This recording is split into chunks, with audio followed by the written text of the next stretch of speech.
welcome to Two Boomer Women. I'm your host, Agnes Knowles. I've been talking with Boomer women for almost a decade now. Well, I guess I've been talking to Boomer women all my adult life. Reinventing myself several times along the way, though, but always focused on us, Boomer women. With this incarnation of Two Boomer Women, I'll be interviewing other women who have a message of interest for our demographic. If you want to hear about or learn about something specific, let me know and I'll find someone who understands us to talk about it. There's a contact page at twoboomerwomen.com. If you want to be a guest on Two Boomer Women, bring it on. There's an application form at the website too. Finally, this show is all about conversation. We women know its value. We know how to do it, and we must perpetuate the art form. So let's get started with today's show.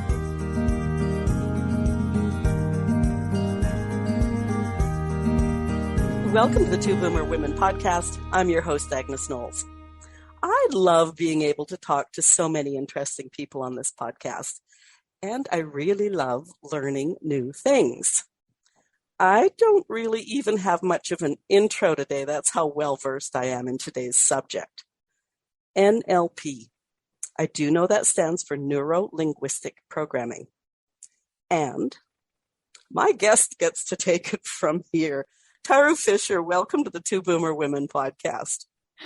Thank you. I'm really excited to be here because I love NLP and have for quite some time. Okay.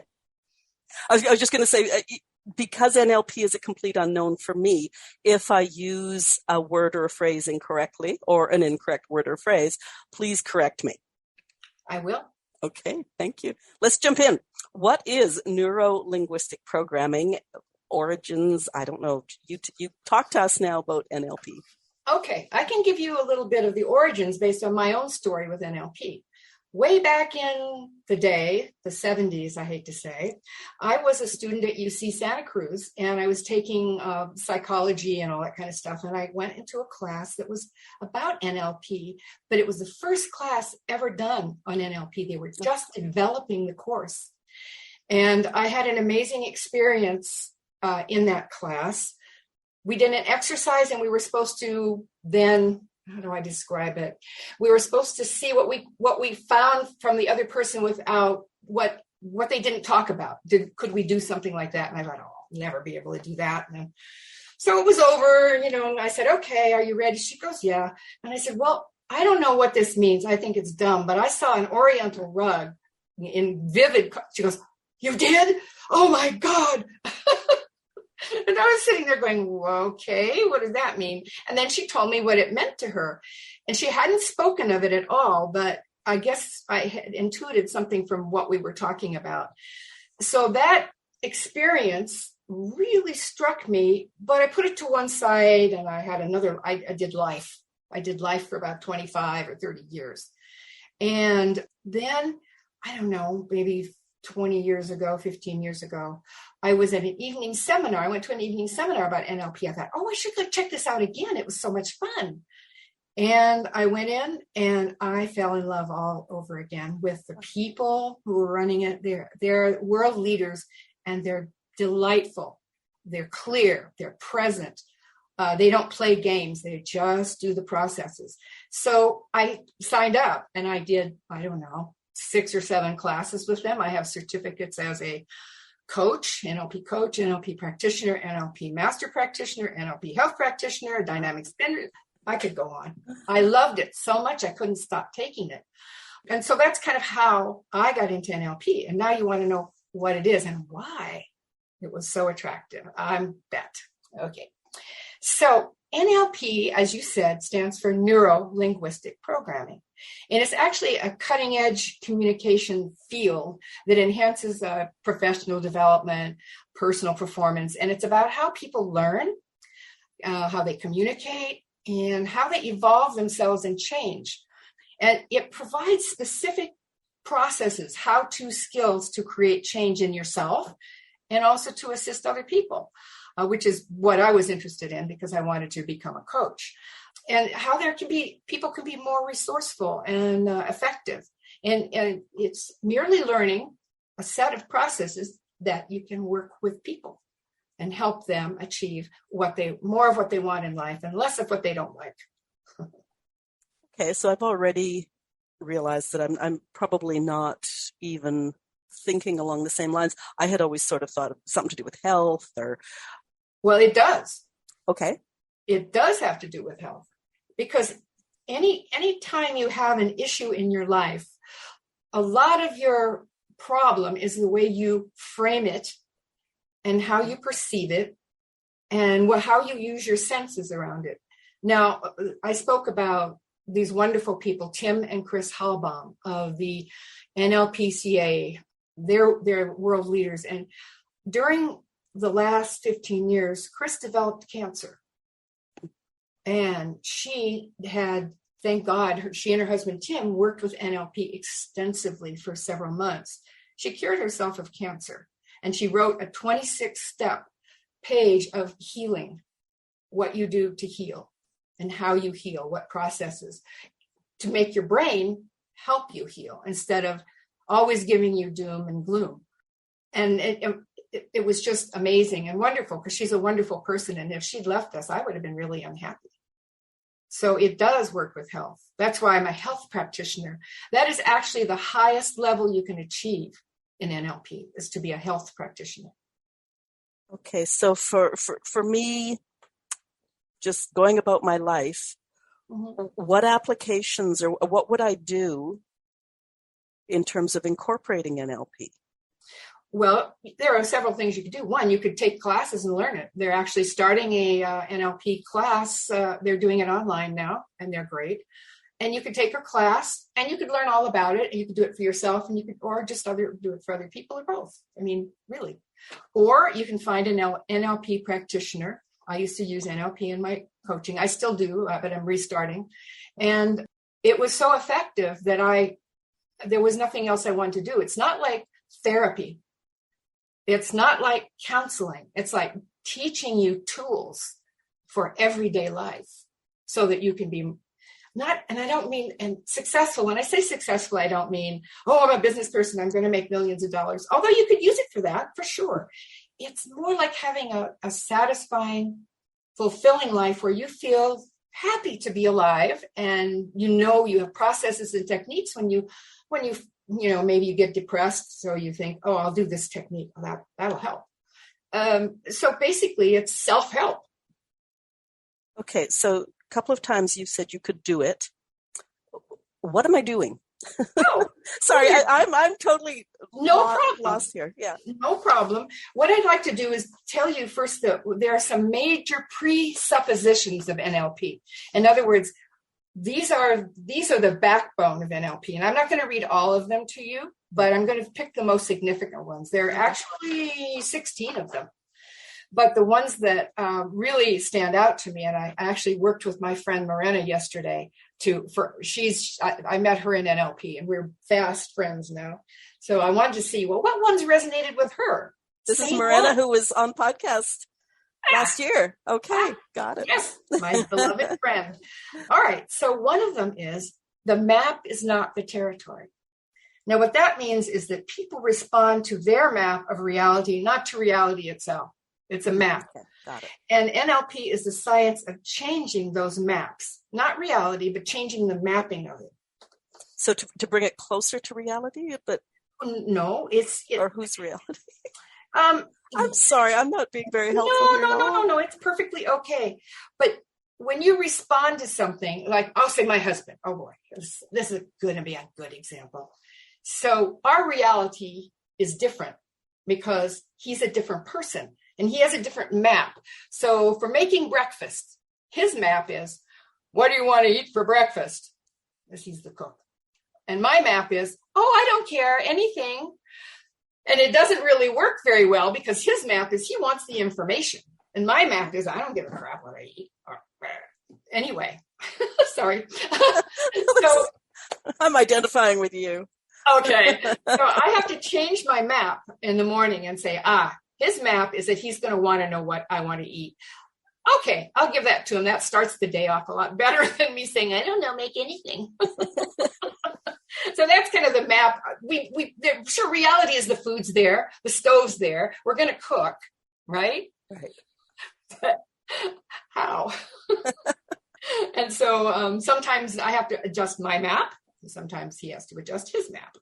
Does that make sense? Okay, yes. More or less. Okay, and then another one, which I love this one. This is one of the great ones. People work perfectly.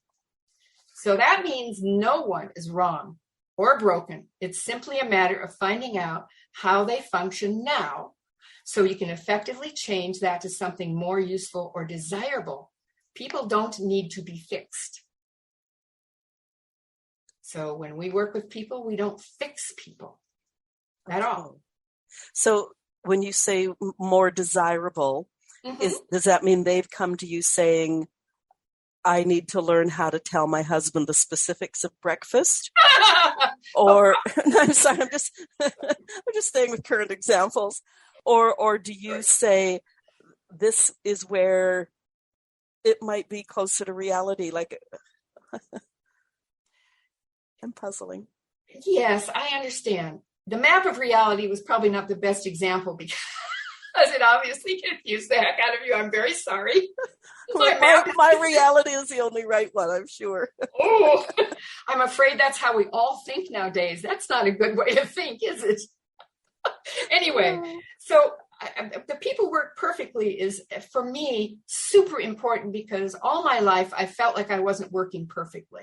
I was something wrong. My parents, my blah, blah, blah, blah. Okay. And when I read that, I thought, oh, that's true. We're not wrong or broken. It's finding out how I'm functioning and how do I change the functioning so it's more useful or it's more desirable. Okay. So kind of with the map of my husband, I had to think about that. What would be more useful for me? Well, instead of having the day start out bad, it would be good if we started out simpatico. Okay, so I can think of what I want to eat when I first wake up. Okay, so I'm not broken. He's not broken. We have different maps. Does that make sense? So and so in some ways it's just learning to speak each other's language when necessary. And also it's understanding that the person before you is a real human being who has different wants and needs than you possibly, and how do you help them attain the most effective and nourishing state for them, not me, but for the people I'm with. So I'm very careful not to judge other people or say what they should do or not do, because it's not my life. I'm not living that life. I have to help them live their life in a way that's more functional for them. They're not to please me at all. Does that make sense? Yeah. You're taking me back to my uni days back in the 70s as well, where you hear words and most people will automatically interpret them through their version of those words. And what you have to learn to do is hear what those words are in the person's version, not yours. Yeah, understand the background, and without a judgment and without wanting to change them to your model, because that's not, we're trying to say, here's your model. How do you make it work better? Okay. For you. Okay. I'm getting on board. All right. So the next one is people always make the best choice available to them at the time, but often there are lots of other better ones. So when you make a choice, that's the best one at the time, but there may be better ones. There may be a lot of them. And if we just fall into a habit of picking the same thing over and over, we'll have the same results. Okay. I'm going to stop you for a second there. Okay. Many years ago, I knew somebody who said a bad decision was basically the best available data. So well, that could be at the time. Yeah, that's what I mean. So is that the same sort of thing? We're given what I have here in this little square box. This is my decision. If it turns out to be a bad one, it's because I don't have enough data available. Well, you could say data or information. Data sounds, why I don't like data? It sounds like a computer program. And really, I'm so sick of computers after 40 years with them, but whatever. So information, they didn't have all they didn't really see. They hadn't developed the ability to see more choices. Right. So they're stuck in a groove, making the same ones and not seeing. And so part of the job of an NLP coach is to help people see other alternatives, not by making them, but by showing them, say, well, what would this be like for you? Have you ever considered this? So maybe broadening the horizon of it. Yes. And it's not without being attached to the outcome for the coach. Right. It's not the coach's outcome. Right. Yeah. Yeah. It's your outcome. And you want it to be good. And you may be able to make better ones when you see more choices. Good. Okay. Now, Right? whether it's through upbringing or socialization or whatever, sometimes people's view, whether it's a worldview or a concept or anything, it can be really narrow, but all in bold print. Mm-hmm. So is it what you do then is basically just make them aware that it could actually, like that particular thing could just go down to regular print, not bold.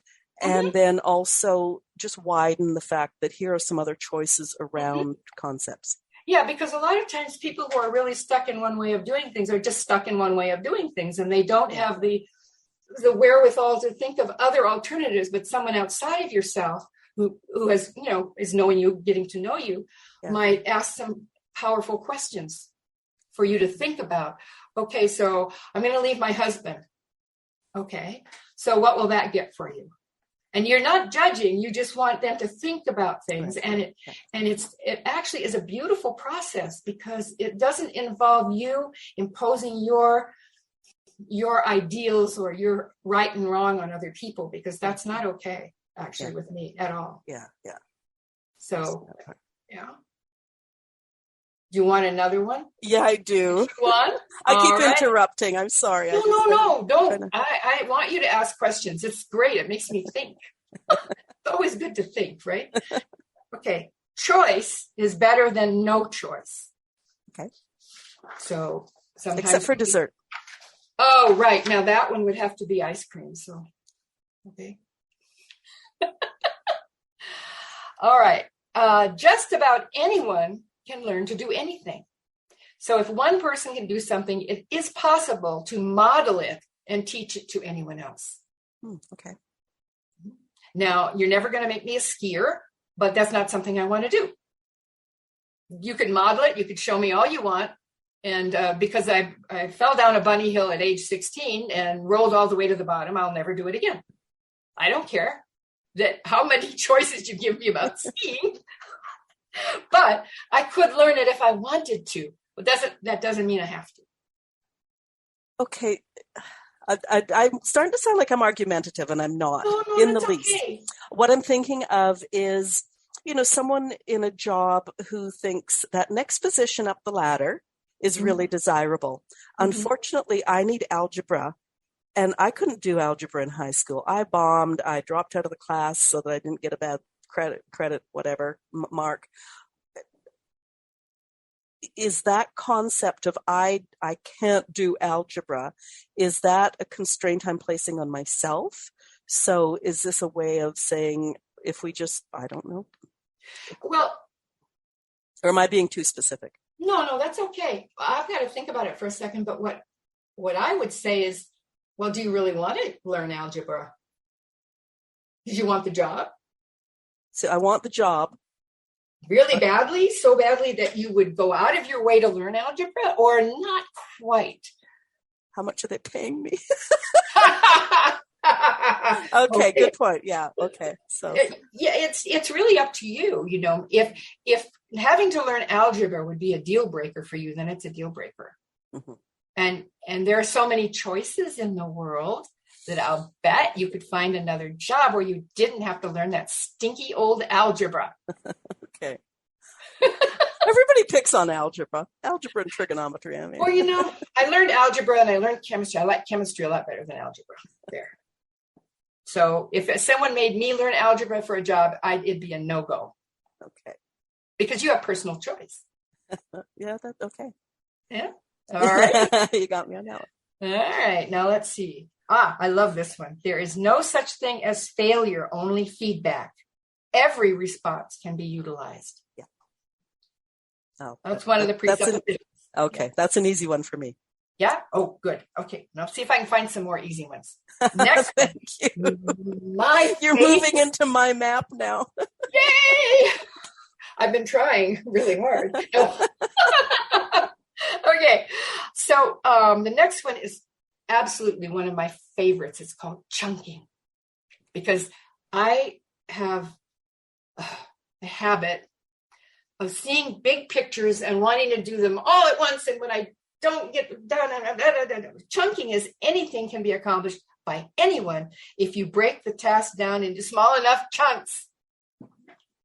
I have a meme somewhere that I created with exactly that.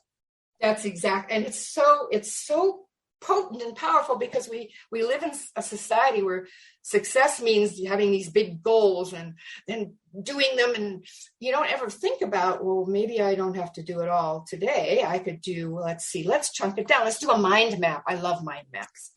So We'll do a mind map. I actually did one for today. And then I'll say, okay, well, then I'll do this one, and I'll check it off. And it's so rewarding to check the chunks off. Well, it's interesting too that you use the word chunks. I've always called them steps. Mm-hmm. So, somebody's got this step that they want to, like, from here to there, that they want to get to. Yeah. Don't you love Zoom, where we can use our hands and the listeners don't have a clue what we're doing? But, like losing 50 pounds, somebody wants to lose 50 pounds. Like, where do you start? Like, that's just too much. Yeah. But if you say to somebody, I think I'm going to lose 5 pounds, mm-hmm. you can figure that out. So you lose that 5, and you look at the next chunk of 5, mm-hmm. or the next step of 5. So yeah. And you look at, how did I lose that 5? Okay. And you say, is it worth it to go do the exact same thing? Or would I want to modify by making my breakfast a little different this time, but keeping the same but you know what I mean? It's you learn so much from the first chunk, and you apply to the second chunk. Good. Now we're getting chunky. So much for losing 50 pounds. Yeah, really. Where does that go? That makes sense, though. It does. Yeah. That one. Yeah. So your chunks are steps. Yeah. And like I said, if that's your model that works, man, we don't change it. Okay. All right. And let's see. Oh, I love this one, although it's kind of frightening. We are all responsible for creating our own experience. Even when challenging events that we cannot control happen, we are responsible for our response to the events. Typically, we have much more control than we think we have. Another way of stating this is to say that we consistently create our own environment through our beliefs, filters, capabilities, and behaviors. I'm nodding for all those listeners who can't see me bouncing my head up and down. Yeah. Yeah, that's a huge one too for so many people, because, just react. Yeah. Without really thinking about, okay, this is not let's go with the negative. This is not to my liking. Mm-hmm. How am I going to choose to respond? Mm-hmm. Yeah. Mm-hmm. Yep. And that's a hard one, because we want that guy, my husband, to be responsible for not knowing my mind and just fixing me the food and stop bugging me first thing in the morning. I'm responsible. I'm responsible for even, taking care of it in my own way. And then this is from Huna, and I like this. Energy flows where attention goes. Yeah. It's kind of like what we just said. We're responsible for our. So I didn't give you all of them because there were 16. And so I thought it might be too long, but I gave you the ones that Morena and I felt were the best of the best, and we actually agreed on them somehow. Oh, okay. So we must have similar maps. Yeah, interestingly. Okay. This is starting to be more clear to me. And I think part of it was, I guess when you say, like you said about the computers, it says programming right in the word. I know. And, so it's like, what's this person going to do to me?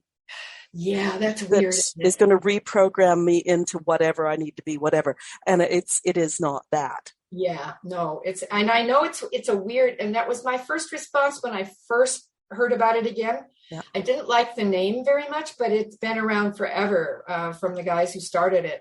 And it's not that there is programming going on. Yourself, you're reprogramming yourself. Yeah. The NLP practitioner is only giving you tools. Right. And I think concepts to strive for, like the fact that there is no failure. Right. There's learning, there's, That's whatever. Right. learning and growth, maybe sometimes not growth, but we're just human. Yeah. So this isn't designed to make you perfect for the world. It's designed to make you good for yourself. So you're more productive, you're more resourceful. When something really negative happens, you have resources that you can use to calm it down, to move forward, to change something, whatever. So it's very powerful, but it's very person-centered. Cool. Each person have a different way of doing. Yeah. Maybe what works for me might not work for you. Probably wouldn't. I'm so weird, No, I'm weird. You're fine. No. Oh, okay.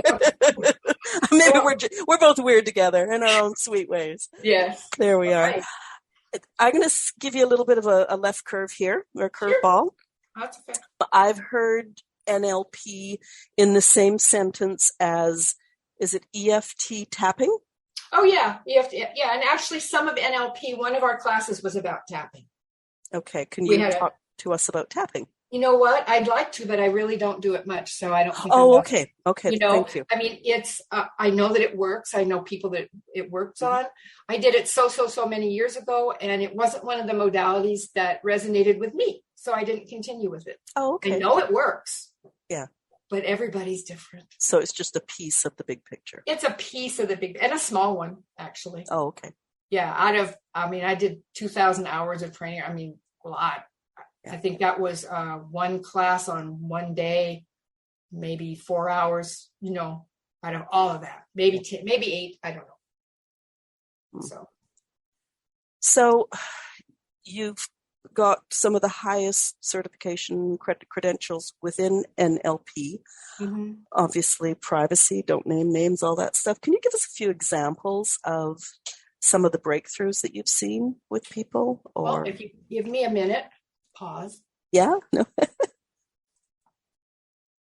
Oh, all right. Oh, they're kind of. Oh, all right. I'm embarrassed. I'm embarrassed. Okay, let me see if I can read it. Okay, you want to hear them? Do you want me to tell you first, and you see if you want to record them, or do you just want to record it? Just do it. Okay. All right. Okay. So here's one. Taru helped me through a daunting personal issue, which I had been dealing with on my own for a while. I was able to overcome the issue and move forward through the help of her coaching. Taru has a kind heart and has dedicated her life to helping others. She is trustworthy and respects confidentiality. I recommend her service to anyone who needs a helping hand to get through a transitional state. There's a woman named Jennifer. Then this woman. Oh, I love this woman. Tenacious, tender, firm, flexible, wise, full of childlike wonder. You, Ms. Taru, are an extraordinary guide and a great teacher, always learning, always giving. I respect and admire your talents and look to you as a model for living life full out. Thank you. That one almost made me cry. Next one. Dear Taru, I'm always blown away by your courage and tenderness, your ability to ask tough questions and wait patiently for answers. From you, I learned life is great. Just keep living. Thanks. And then, let's see. This is from an attorney. This one would be a good one. I refer clients to advisors that not only have expertise in their area of practice, but have personal experience as well. Without that combination, advice rarely works well. Taru has seen many changes in her life and has come through them with flying colors. She is perfectly suited to help her clients navigate the changes in their lives with confidence. And then there's one more, but I don't know that I want to read it. I mean, I could, but I just don't want to take up so much time with this stuff. What would you like? Read it. Okay. Last one. Taru has helped me the most with the issue of taking care of myself. The whole work-home life balance issue, way too much work, even though I really enjoy what I do, part of the problem, eh? She can tell when I'm trying to avoid the subject, and she will keep bringing me back around until I actually do something about it. And not only is Taru skilled for herself, she is full of resources for her clients and easily shares them. Thank you, Taru, for all your wisdom, guidance, and support. So those are a few. So that last one could maybe hit a chord with like most of the boomer women we know. Yes. She was a very successful owner of a small party and gift and puzzle shop. Puzzle. Yeah, it was Puzzle in California. And then she moved to Hawaii and closed her business. But she was a real go-getter. She was the head of our BNI group as well, the president. And she was a lovely person, actually. I'm really glad she's in Hawaii and living a new happy life. Yeah. Happier life. Yeah.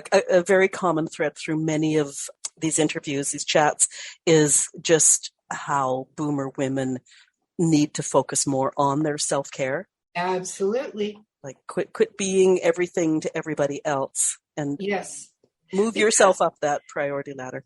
Now, that's one thing I feel the pandemic has done for us, is that a lot of us couldn't go to work, go to jobs, had to work home, had to do different things, and had to really examine their life when they didn't have to go to work every day. Were they enjoying their work?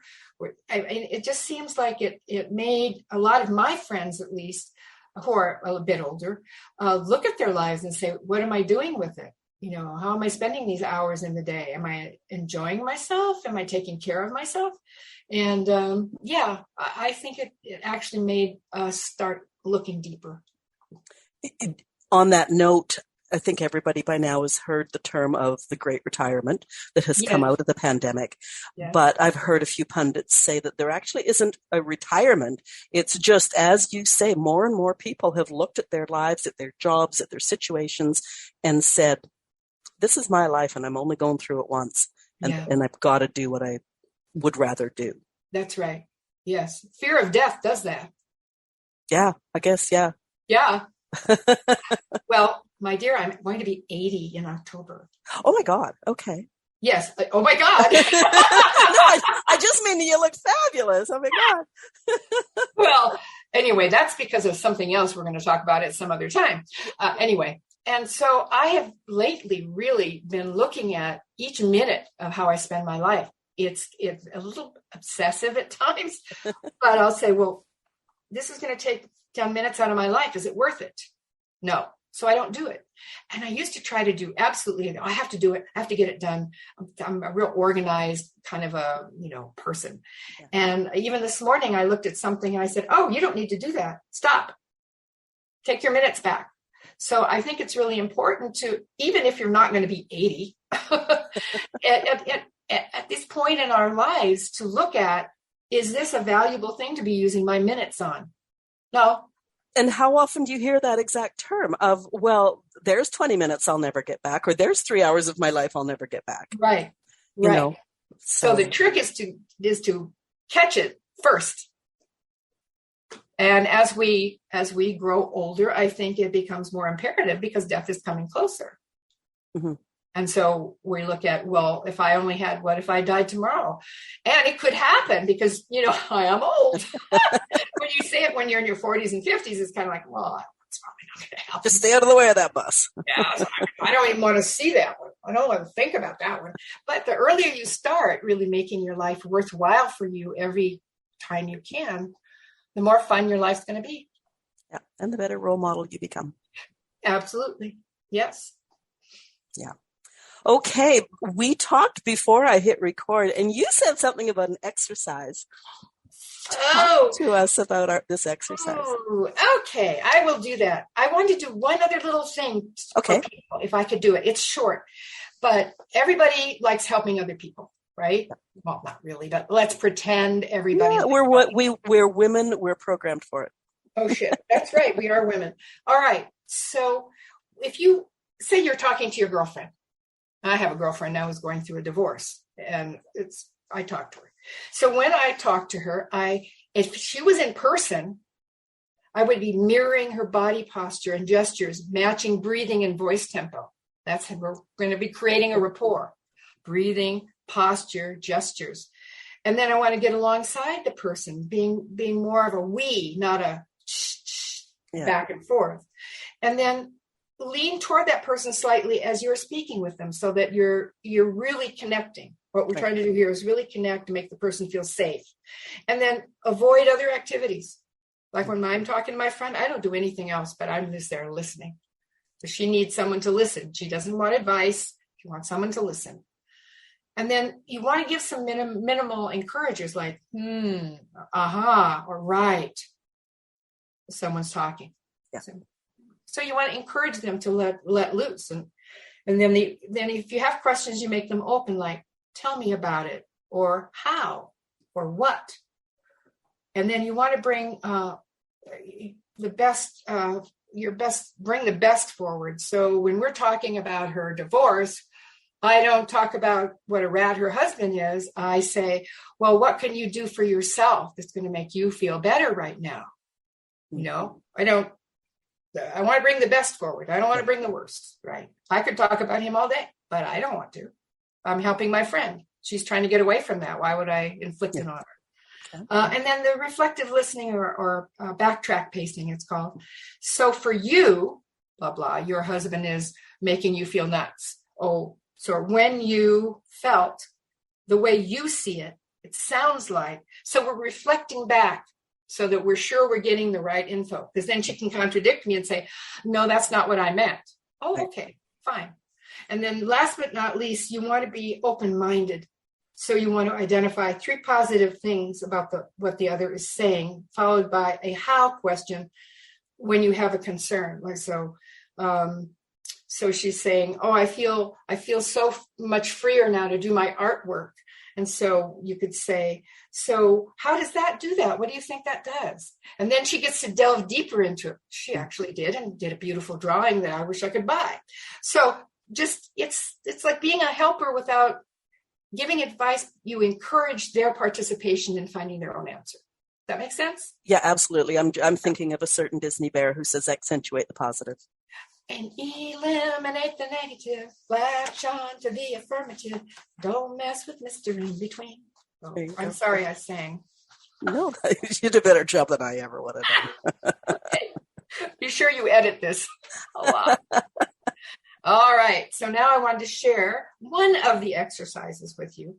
And it's long, and I'll read it. And you can feel free to give my email address out, and I'll send this to people if they want. I always put links in the show notes. Okay. So. Well, okay. So this is called a circle of excellence. And this is really useful when you want to have more confidence. Say when we'll pretend you have a medical appointment and you want to be sure you were heard. Because as women, when we go to doctors, oftentimes they don't listen. And we feel that before we even go to the door. All right. So first you want to relive confidence. So you stand up, you let yourself go back in memory to a time when you were very confident, when you had a strong, strong inner sense of confidence. Make sure it's one you enjoy reliving. Pretend you're actually back in that situation. Fully relive that moment, seeing what you saw, hearing what you heard, and feeling what you felt in your body. Now, those are really important. Those are visual, auditory, etc. And you want to engage your senses because then it'll be real to you. So as you feel the confidence building in you, you imagine a colored circle on the floor approximately 2 feet in front of you. What color would you like your circle to be? Think about that. What color? All right. Now give it that color. Would you like it to also have a sound that you consider powerful associated with it? Yes or no? If you say yes, now give it that sound. Hallelujah. Yeah, right. That's the one I use. I like it. Made me feel listeners, we had this exact conversation before I hit record, only it wasn't me that sang hallelujah. Although you might, I don't know. So now when that feeling of confidence that you've just been building up by remembering, making a circle, making a color and a sound, when it's at its fullest, step into the circle, knowing that this circle contains everything you need to be fully confident. Now fully experience that confidence. Feel it, feel it, feel it, and then step back out of the circle. So then you want to select some cues for yourself. So you want to think of a specific time in your future when you want to have that same feeling of abundant confidence. So you see and hear what will be there just before you want to feel confident. Make sure it's just before. Be sure the cues occur just before you used to begin to feel apprehensive. For me, when going to the doctor's office, it's actually getting in the car knowing I'm driving there. Now, for someone else, it may be seeing the receptionist or whatever. The cue could be the door to the doctor's office, or even earlier, like me in the car. Now, linking, this is the next step. As soon as you become aware of the cues, Step back into the circle and feel those confident feelings again. Now imagine that formerly troublesome situation unfolding around you in the future with these confident feelings fully available to you. Now step out of the circle again, leaving those confident feelings there in the circle. Outside the circle, take a moment and think again of that upcoming event. You'll find you automatically recall those confident feelings. This means you've already been successful in pre-programming yourself for the upcoming event. You're feeling better about it, and it hasn't even happened yet. When it arrives, you'll find yourself naturally responding more confidently. It reminds me of some of the visualizations that, what's it called, led meditations take you through, where you put yourself in that place and experience all those things. Like, you've got to be able to feel it, see it, taste it, hear it, whatever. Yeah. Yes. Yeah. Okay. I'm feeling a lot better about NLP now that I'm understanding it a bit better. Oh, good. You didn't think I'm trying to program your mind. Well, no, as I said earlier, like, this whole tapping thing was my only insight into NLP. Oh. And I couldn't quite, so, it seemed to be bigger when you're talking to you, and it's huge. Yeah. Oh. So. And really effective. I can tell that it's way more effective than. Yes, and I could go on all day. I mean, there are so many wonderful processes. Now I'll just say my favorite, and then I'll quit. It's the belief change process, because we all have limiting beliefs. Yeah. And in fact, what I'm going to be working on, if it's okay if I say, but it's okay. Yeah, of course, everything's okay. Okay. So I'm bringing back to life, after about a 15-year hiatus, my Change the Way You Age program using NLP with a group of women to change the limiting beliefs we have about aging. We have a lot of them, and then we live by them, and we don't see other alternatives. And we're not resourceful when something bad happens because we're just so freaked out. So it's something that I did about 10 years ago. Some of those testimonials that I gave were from there. Some were not. And I'm very excited about it because I think older women have a tremendous amount of wisdom to share if they want to. I always say, if you want to sit on the porch and crochet, clothes for your grandkids, fine. That's what you want. That's great. And some of us don't want to do that. Some of us want to make a change in the world. So I think those people who sit on the porch and crochet, probably, they may not admit it, but are sharing their wisdom with the grandchild who's took their crocheting, So it's just a matter of where it comes, because exactly. I'm all about the wise woman. Yes. Yeah, so important. Well, I'm going to be starting a podcast myself called The Canacrone Chronicles. Okay. Maybe that's a really good way to segue into. Just before we segue, is there anything else about NLP? As I say, for me, it's become way more clear about, obviously I've got this tiny piece, but compared to. Okay. When we first met 2 months ago, we talked about you discussing a different subject. Yes. And so let's talk about that now. We're going to have you back. Yeah. And ... Yes. Okay. So part of my Change the Way You Age program will be one small module about cannabis for health and wellness. Right. Because one of the reasons I think I feel so healthy, haven't gotten COVID, have been vaccinated, and I don't go out a lot, but I was in a room with 30 women without masks a few weeks ago. I didn't get it. It's because of cannabis, and my physical conditions that I've been dealing with for about 10 years with cannabis. So I want to give people just the broad strokes. It's only one module in this course. Mm-hmm. I will offer a much more comprehensive module for people who want to go further. But in the Change the Way You Age program, we will be discussing it as part of health and wellness, because that's super important as you age, to take care of your health and wellness. So I will interject just on the topic of cannabis that in January, I interviewed a cannabis, I'll call him a farmer, but he's way more than only a farmer, who really explained a lot of the science and the medicinal values, stuff like that. So I'm really interested in talking to you about that in the future, both for more information, but also the anecdotal, which I think is such a value to anybody who's considering something that they maybe haven't considered or haven't tried before. So yeah, I'm looking forward to that. Cool. It's one of my favorite things, so I'm looking forward to it too. Okay. So do you have any links now online that people can learn more about you or NLP or? I am in the midst of repurposing Taru.com, which was a blog in 2011 after I lost my son. And my friend Lorena, who I mentioned before, is also a whiz at computers, and we're working today on getting Taru.com up to date. Yeah. There is not much on it. I do have a website with my husband. We own a company called the Live Fitness Studio, and there is a menu item for it. It says medical cannabis education and coaching, and then there's a little bit more about me and my journey.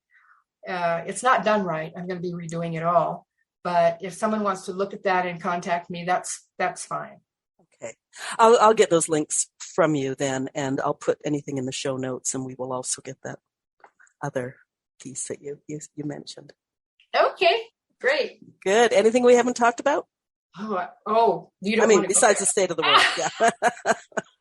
Well, no, I could spend, like I said, I've had 2,000 hours at least of training in NLP, and I don't think in an hour I can do much except give you that one little circle of excellence, some presuppositions, and how you can help your friends listen better and whatever. Yeah. I think that's it. Perfect. Okay. Listeners, if you have comments on today's show, please talk to us. If you're listening at twoboomerwomen.com, scroll to the bottom of the page and leave comments there. We can be found at Apple or Stitcher, Spotify, and actually now on Samsung Free, something new. Most places a person would listen to podcasts, we're there. Feel free to leave comments there, leave stars and reviews. They help us grow. Before you go, hit the subscribe or follow button, and you'll be notified about future interviews with more of my great guests. If you want to be a guest on the podcast or know someone who would be a great guest, there's an application form at the website. Taru Fisher, thank you so much for being my guest on Two Boomer Women today and educating us on NLP. It was really an eye-opener for me, and I appreciate that.